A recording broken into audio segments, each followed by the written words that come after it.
Friends, welcome to my YouTube channel Niyaz tutorial knowledge में आपका स्वागत है। तो दोस्तों, आज की इस वीडियो में बायोलॉजी के वेरी मोस्ट इम्पॉर्टेंट क्वेश्चन लाए हैं जो आपके सभी एग्ज़ाम के लिए बहुत ही महत्वपूर्ण है। तो दोस्तों, चलिए वीडियो स्टार्ट करते हैं। आज का हमारा पहला क्वेश्चन है, शरीर की सबसे बड़ी ग्रंथि कौन सी है? शरीर की सबसे बड़ी ग्रंथि कौन सी है? तो दोस्तों, इसका सही आंसर हो जाए आप लोग सामने यहाँ पे देख सकते हैं। शरीर की सबसे बड़ी ग्रंथि है यकृत। दोस्तों, अगला क्वेश्चन यहाँ पे देख सकते हैं आप लोग सामने, मनुष्य में मादा जनन अंग से किस हार्मोन का स्राव होता है? मनुष्य में मादा जनन अंग से किस हार्मोन का स्राव होता है? तो दोस्तों, इसका सही आंसर हो जाए आप लोग सामने यहाँ पे देख सकते हैं, सी रिलैक्सिन। रिलैक्सिन मादा अंग जनन से हार्मोन स्राव होता है। तो दोस्तों, अगला क्वेश्चन यहाँ पे देख सकते हैं आप लोग सामने, मनुष्य में ऐच्छिक गतियों का नियंत्रण किसके द्वारा होता है?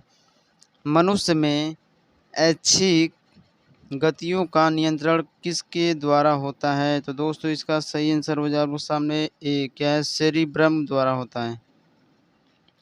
तो दोस्तों, अगला क्वेश्चन यहाँ पे देख सकते हैं आप लोग सामने, शरीर का तापक्रम कहाँ नियंत्रित होता है? शरीर का तापक्रम कहाँ नियंत्रित होता है? तो दोस्तों, इसका सही आंसर हो जाएगा सी हाइपोथैलेमस।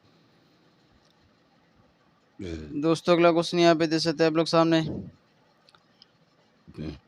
अमीबा में भोजन का अंतर्ग्रहण किसके द्वारा होता है? अमीबा में भोजन का अंतर्ग्रहण किसके द्वारा होता है? तो दोस्तों, इसका सही आंसर हो जाएगा ए कूटपाद द्वारा होता है। दोस्तों, अगला क्वेश्चन यहाँ पे देख सकते हैं, निम्न में से कौन सा एंजाइम लार में पाया जाता है? निम्न में से कौन सा एंजाइम लार में पाया जाता है? तो दोस्तों, इसका सही आंसर हो जाएगा सी क्या है, सी टाइलिन में पाया जाता है। दोस्तों, अगला क्वेश्चन यहाँ पे देख सकते हैं आप लोग सामने, वह प्रक्रिया जिसके द्वारा मनुष्य श्राव ग्रहण करता है तथा छोड़ता है वह है क्या है? तो दोस्तों, इसका सही आंसर हो जाए आप लोग सामने यहाँ पे देख सकते हैं, बी श्वासोच्छ्वास। अगला क्वेश्चन यहाँ पे देख सकते हैं आप लोग सामने, ऊर्जा उत्पादन के लिए कोशिका प्रायः किसका उपयोग करती है? ऊर्जा उत्पादन के लिए कोशिका प्रायः किसका प्रयोग करती है? तो दोस्तों, इसका सही आंसर हो जाए आप लोग सामने यहाँ पे देख सकते हैं, बी ग्लूकोज का प्रयोग किया जाता है। अगला क्वेश्चन यहाँ पे देख सकते हैं आप लोग सामने, किस अभिक्रिया द्वारा पौधे में ऑक्सीजन बाहरी वातावरण से कोशिकाओं में पहुँचता है? किस अभिक्रिया द्वारा पौधों में ऑक्सीजन बाहरी वातावरण से कोशिकाओं में पहुँचता है? तो इसका सही आंसर हो जाए आप लोग सामने यहाँ पे देख सकते हैं, बी विसरण द्वारा भोजन ऑक्सीजन बाहरी वातावरण में कोशिकाओं में पहुँचाता है। दोस्तों, अगला क्वेश्चन यहाँ पे देख सकते हैं आप लोग सामने, श्वसन की अभिक्रिया में खाद्य पदार्थों की परिणति क्या होती है? श्वसन की अभिक्रिया में खाद्य पदार्थों की परिणति क्या होती है? तो दोस्तों, इसका सही आंसर हो जाए आप लोग सामने यहाँ पे देख सकते हैं, ये विघटन। दोस्तों, अगला क्वेश्चन यहाँ पे देख सकते हैं आप लोग सामने, खाद्य पदार्थ का पौधों में स्थानांतरण का मुख्य रूप कौन सा है?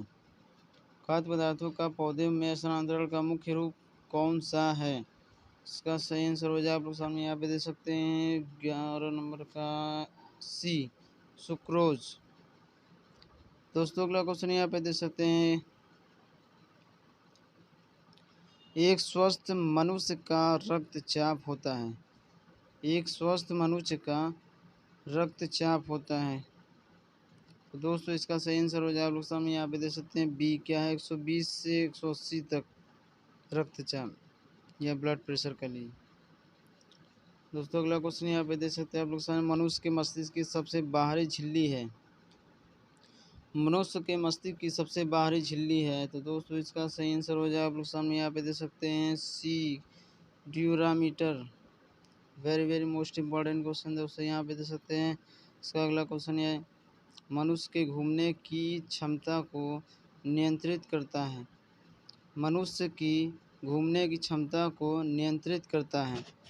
तो दोस्तों इसका सही आंसर हो जाए आप लोग सामने यहाँ पे दे सकते हैं बी ध्राड़ेदेरिया पारी। दोस्तों अगला क्वेश्चन यहाँ पे दे सकते हैं आप लोग सामने, मनुष्य में वृद्धि यह बुद्धि एवं चतुराई का केंद्र है। मनुष्य में बुद्धि एवं चतुराई का केंद्र है। तो दोस्तों इसका सही आंसर हो जाए आप लोग सामने सी क्या है, सेरिब्रम। अगला क्वेश्चन यहाँ पे देख सकते हैं आप लोग सामने, रक्त में ग्लूकोज की मात्रा नियंत्रित रहता है।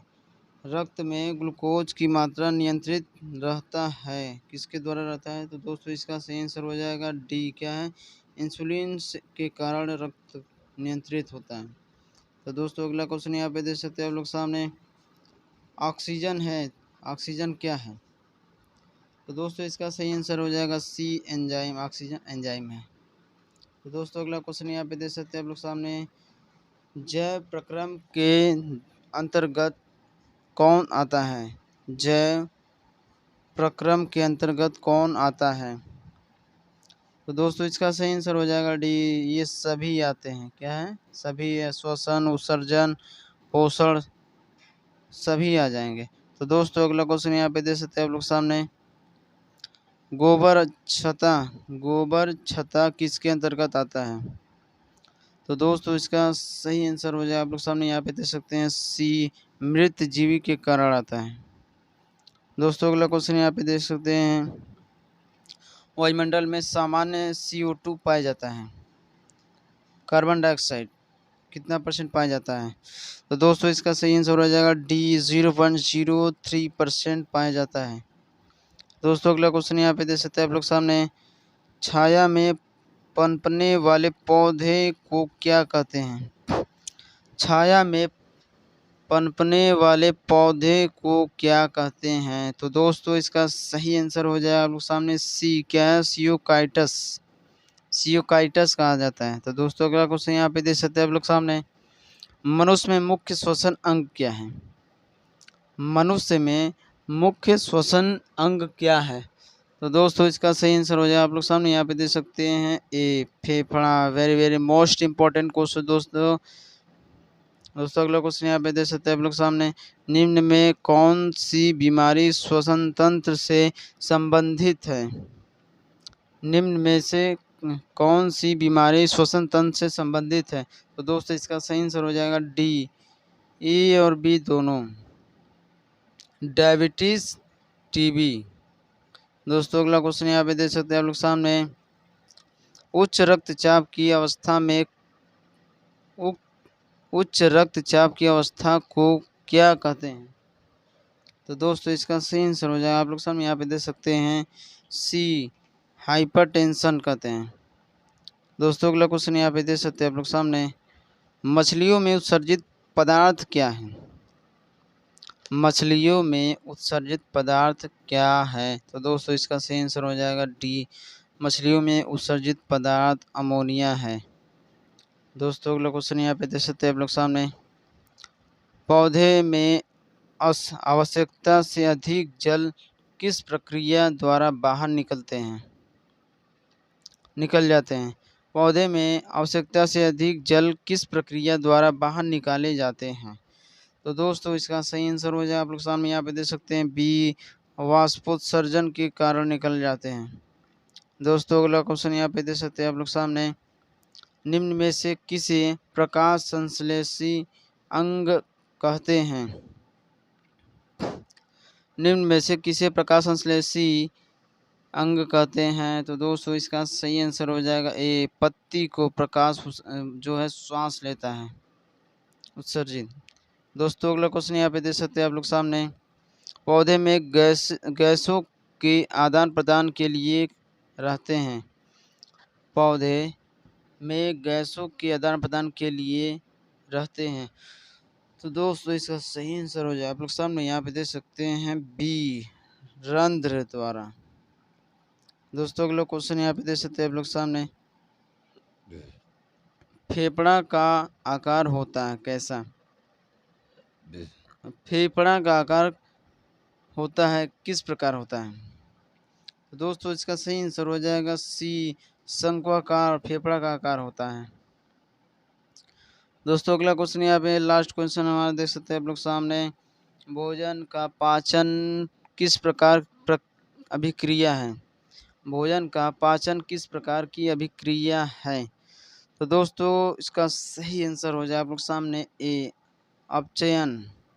भोजन का पाचन अपचयन अभिक्रिया है। दोस्तों वीडियो अच्छी लगी तो लाइक एंड शेयर ज़रूर करें। Thank you for watching my video.